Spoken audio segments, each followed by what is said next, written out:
Hi Grace, I'm Hunter Lambert, your classmate.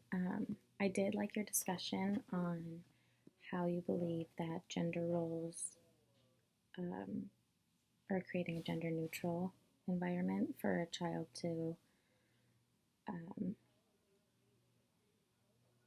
I guess, partake in as a parent to a child would leave the child being confused in um, exactly how they portray themselves, especially at that young age. I totally agree with you on that. And I'm always one to play devil's advocate, so I did look at, various articles about what exactly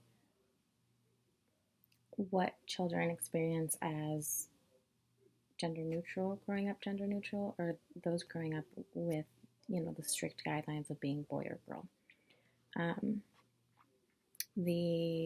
what is this? The Atlanta Journal posted an article that I'll link below here that restrictive gender stereotypes placed on boys and girls and kind of um, unraveled exactly what those all mean. So, the impact of girls, they state that they were more likely to experience depression by the age of 16 based on all these, societal restrictions and societal expectations that are placed on them throughout their childhood.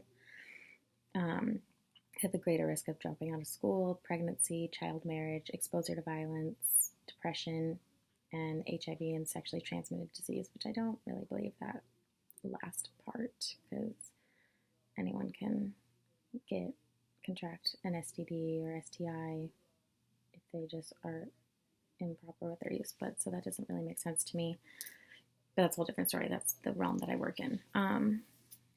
So, and for boys, they say that the myth of being strong and independent generally puts them at risk, higher risk of falling victim to physical violence, which I could see that, but it's also physiologically, the more testosterone you have, the more aggressive you're going to be. So that could just be a physiological aspect.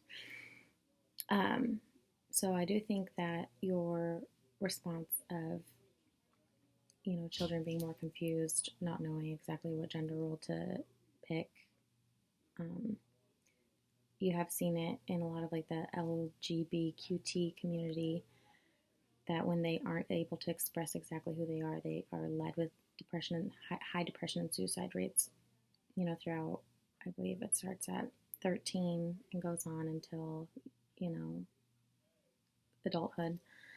So I think the,